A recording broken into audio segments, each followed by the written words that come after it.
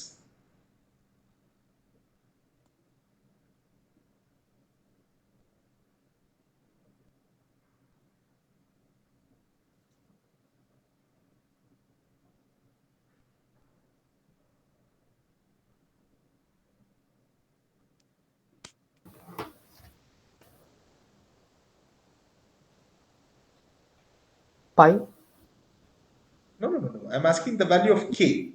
Oh. Now this is psi k of x.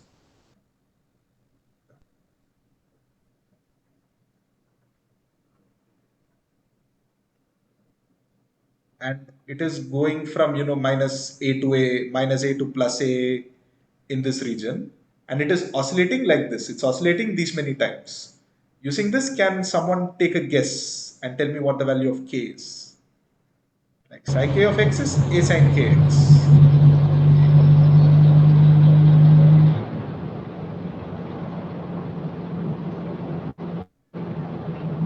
And this is how many times it is oscillating from 0 to a, or from minus a to 0, or overall. This is just trigonometry. Take a guess. What will be the value of k?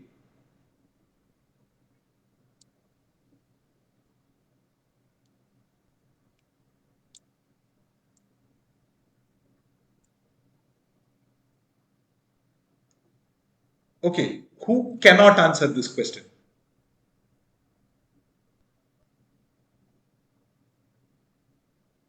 Come on, that is an easy question to answer. Again, none of these things contribute to your grade, so you can say anything here. And I'm not seeing the call screen, so I don't know who's talking. I cannot recognize you guys by your voices yet. I mean, we've barely spoken for an hour.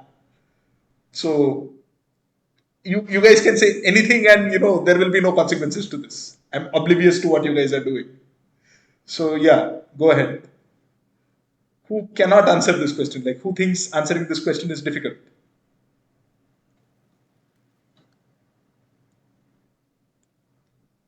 Okay, tell me this. If this function was a sine 3 pi by a times x, will the graph look like this?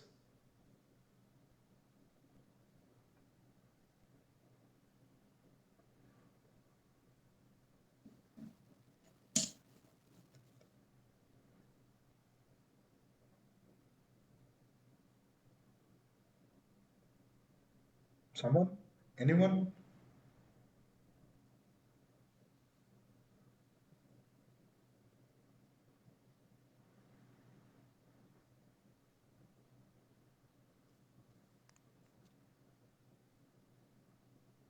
Like, is the question too hard? Again, if you think the question is too hard, you can also say that.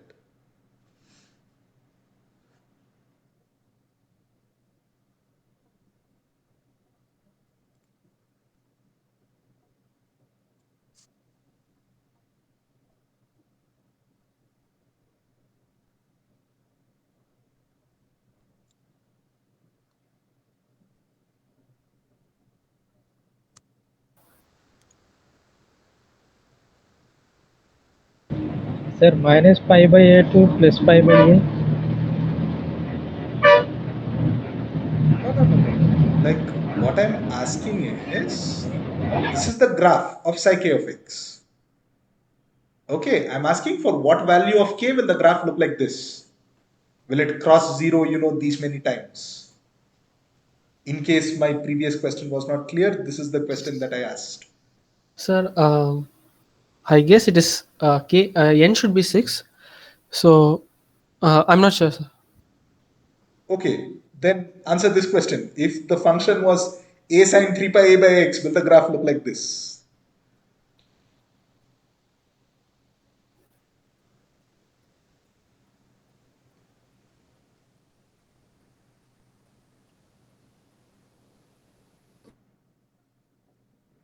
Yes, sir.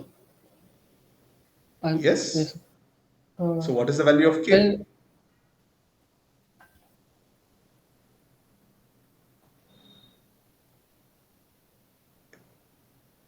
Yeah, someone was saying something. Come on, don't leave me hanging.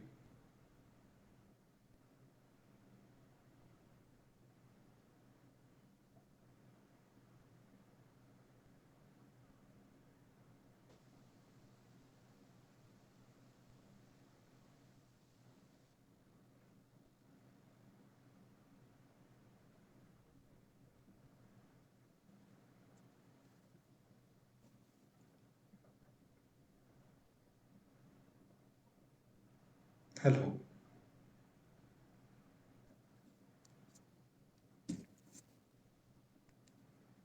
Like, can you guys hear me at least? Yes, sir. Uh-huh. So again, I repeat my question. Actually, Yeah. Someone started saying something.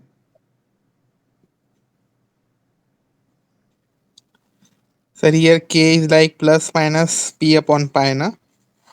Uh-huh. P upon pi? No, P upon So h you bar.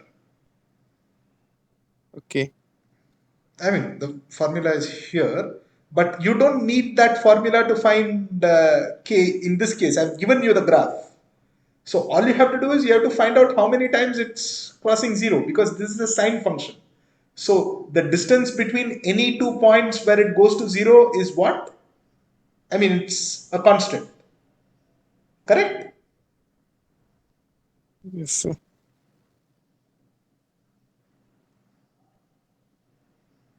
Um, like, is there any difficulty? If there is any difficulty, please tell me. Like, are you unable to answer this question? Then I will. This is something I will solve right now, and we can end our discussion with this. Do you want me to do it?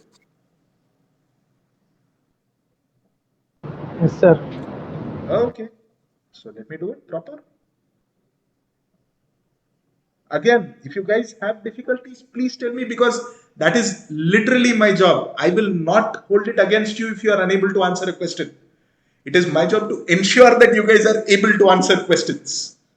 So, if after having a discussion with me, you are still unable to answer some questions, that means I have not done my job correctly. Okay, there are no constraints on you. If you guys don't understand something, if you guys don't think I'm not saying something clearly, feel free to tell me that. I will, try to modify how I'm doing things to your convenience.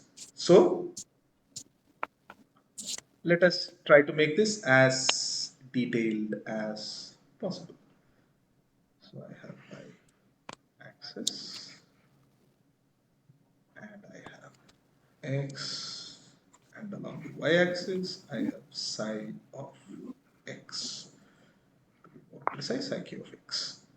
Now psi k of x is, yeah, going like this.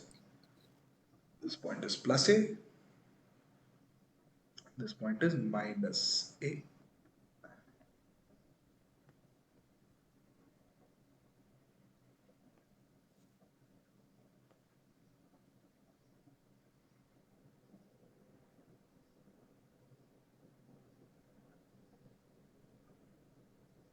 And this. Now I know that this function is definitely of this form. Okay. Because here we are looking at wave functions for a particle in an infinite potential well. And they are of the form a sine kx. Now here, for every value of x, because I've given you the graph, you kind of know the value of the function for all values of x. Like it goes from plus capital A to minus capital A. So it is oscillating up and down. Now this particular function crosses 0 how many times before it hits A? Like from here, how many times does it cross 0? Tell me that. Between 0 and A. This you guys should be able to tell me.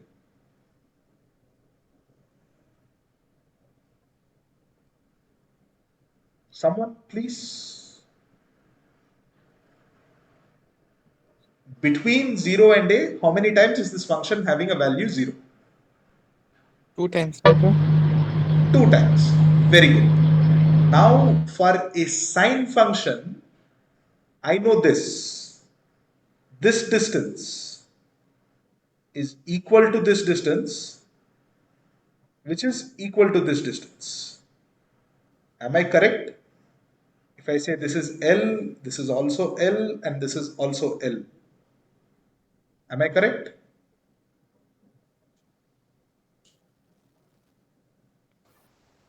Yes, sir. Like this is a property of the sine function. Because when a sine function oscillates, like it's a periodic function. So, the value of 0 has to occur at periodic intervals. So, I know that 3 times L is equal to plus A, which implies L is equal to what? A by 3. Therefore, this point, let me quickly erase these things.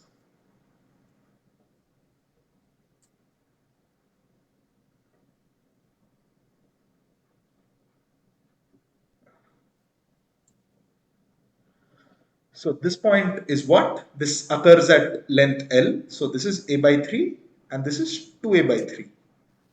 And similarly, what is this point? Can someone tell me? Minus A by 3. Very good. And similarly, this is minus 2A by 3.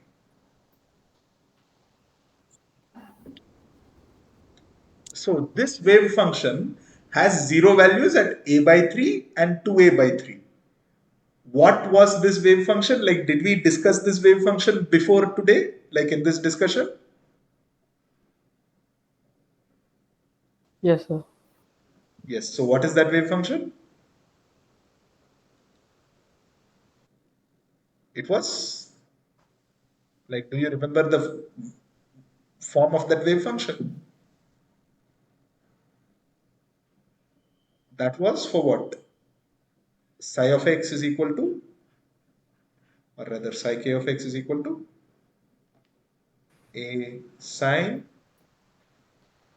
3 pi by a times x. Do you remember this? This was done like 1 hour ago. Yes, sir. So, do you see that this is the graph for that?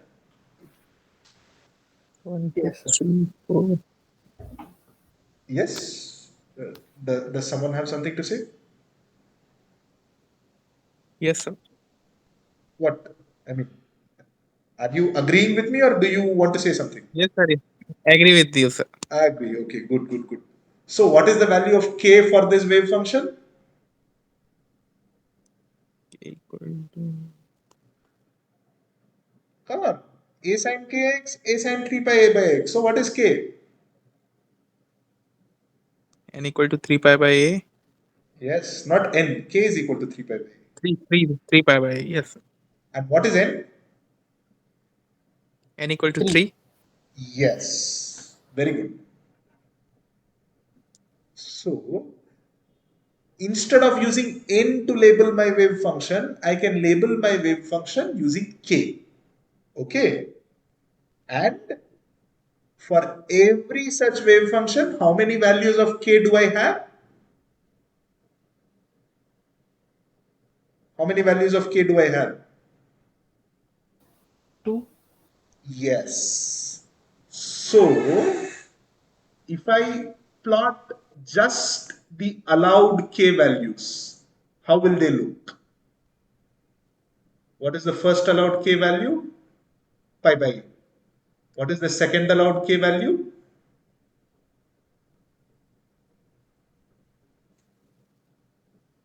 What is the second allowed k value?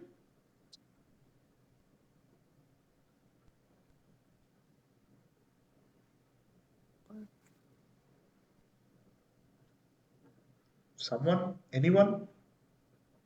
Okay, this is not the x-axis. This is the k-axis. Now tell me.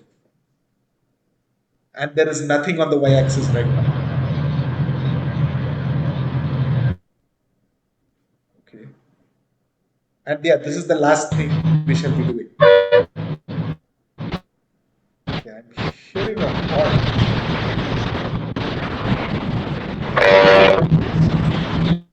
Okay, I'm hearing traffic. Okay, somebody else who's not in traffic. Can you tell me what the second allowed value of k is for a particle in an infinite well, for an electron in an infinite well?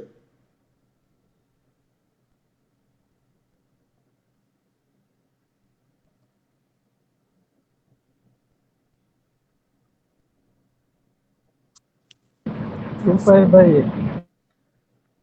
Thank you. And yeah, after also thank you for speaking up through all the disturbances you're encountering. Yes. And the third allowed value is 3 pi by a. But as we discussed before, for every positive value, a negative value is also present.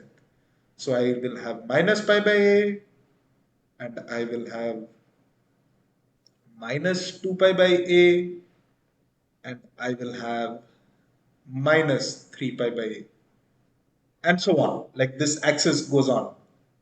So now the allowed wave functions for a particle in a 1D well or a 1D box, like 1D infinite potential well or a 1D box, can be denoted by these points on the k-axis. Is that clear?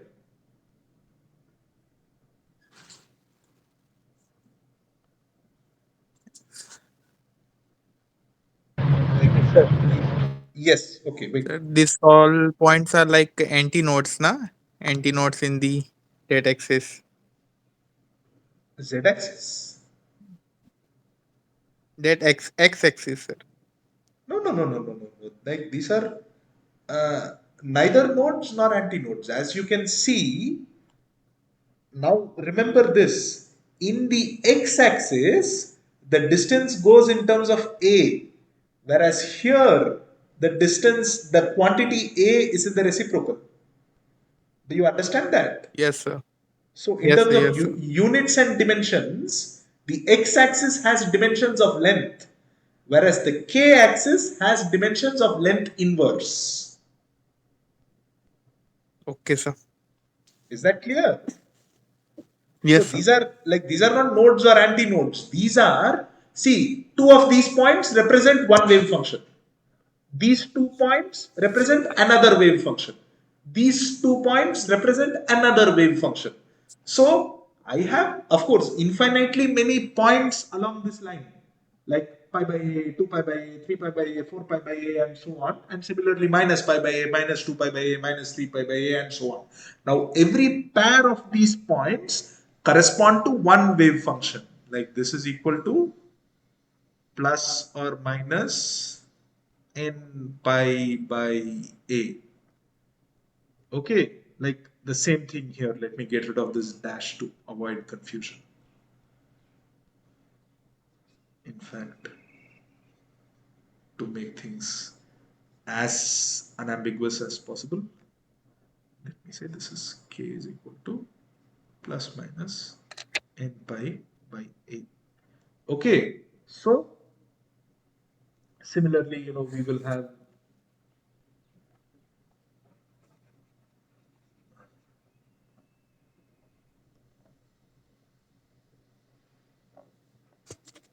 3 pi by a here, and we will have minus 4 pi by a here, and we will have 4 pi by a,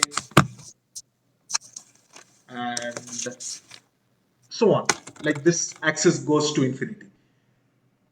Each of these k points corresponds to one such function. Is that clear? For k equal to 3 pi by a, I have this wave function. For k equal to 2 pi by a, I will have another wave function. So for each of these points, let me write that here. For each k point there exists a wave function. And since there is a wave function, there is also an energy value. Okay. Is this clear?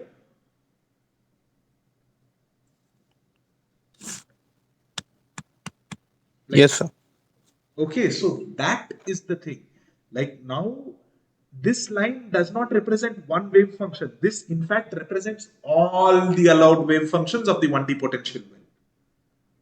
And this representation is called And this is, sir, the K space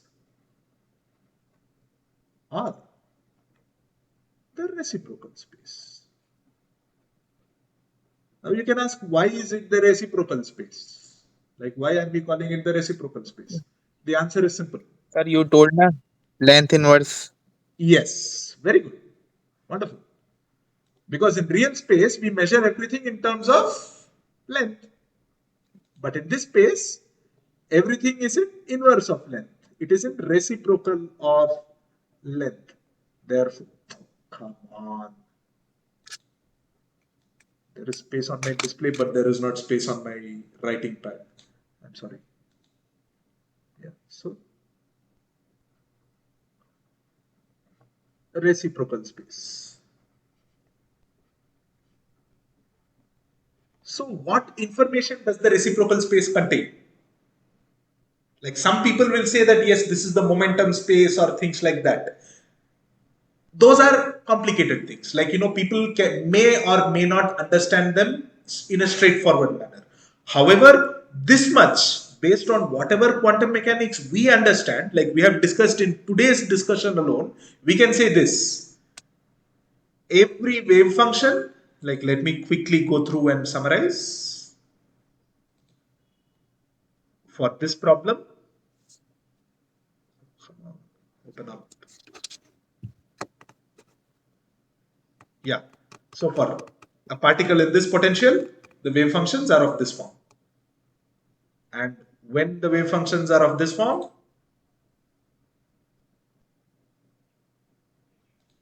the energy, of course, the energy equation was also written there, can be labeled like this. Instead of using the n values to label the energy, I can now use the k values to label the energy. Since I'm using the k values to label the energy, I can also use the k values to label the wave function. And we know that the k value is somehow related to the momentum and more precisely the square of the momentum, which is a quantized quantity. And finally, we have this guy here. Yes.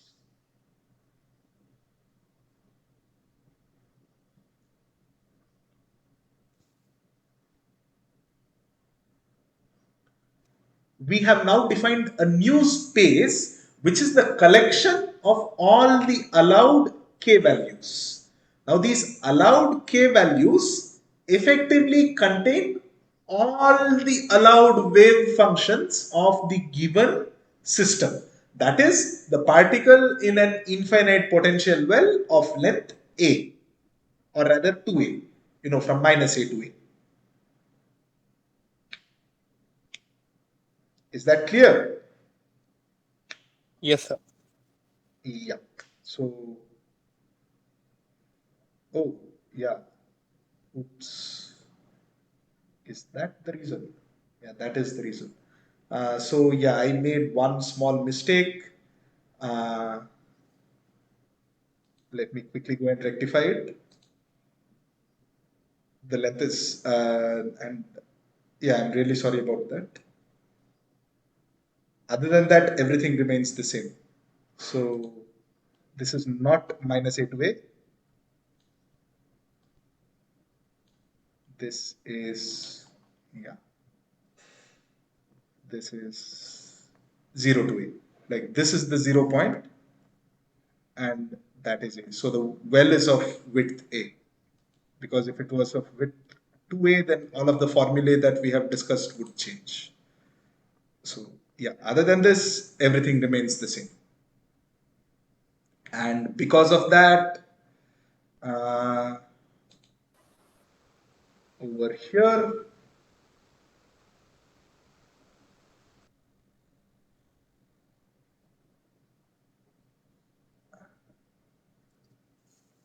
I no longer have to consider the negative half. Yeah. So I can just study this problem from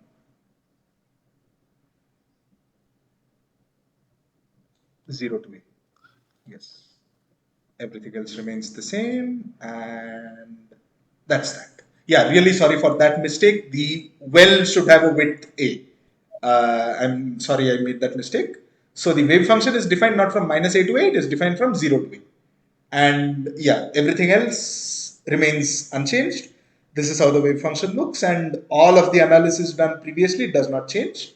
So for this problem where the wave function is defined from 0 to a, all the allowed wave functions are represented by their respective k values, and the collection of those things is those k values, those k points is known as the k space or the reciprocal lattice.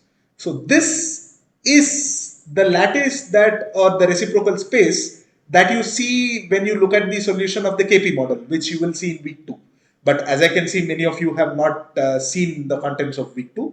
So most of the things that we have discussed today will make a lot more sense when you guys start, the discussion of the week 2 syllabus. So what I will suggest to you guys is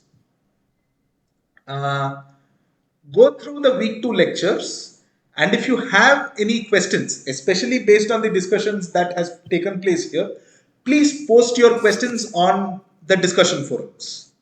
Okay, so yeah, I mean, since this is a part of the recording, this is also to the people who are listening to this discussion at a later point. Go through this, go through the week 2 lectures if you haven't already. There will obviously be some connections between what has been discussed here and what is being done in week 2. Use that, and if you have any queries, ask your questions. I will personally answer them, and if required, I will try to make a small recording or write some more notes and upload it before the deadline of your week 2 assignment, which is like in the next 4 days. I'm sorry that you have to submit 2 assignments in the same week, so that implies that we have to discuss double the amount of content, which is why today's discussion has been kind of spread out, a bit disorganized. Next week onwards, I think you will have only one assignment forthcoming. So our discussions will be focused towards that one assignment and what was taught in the previous, the week corresponding to that assignment. However, you guys are free to ask questions from any point of the course, as I mentioned in the beginning. So with that, I think, we can end today's session. I thank you all for your patience and your, tolerance for being around for a little over 2 hours. And I hope you guys can, join me again next week. So, yeah, thank you. And I am ending the meeting. Thank you, sir. Thank you, sir. Thank you, sir.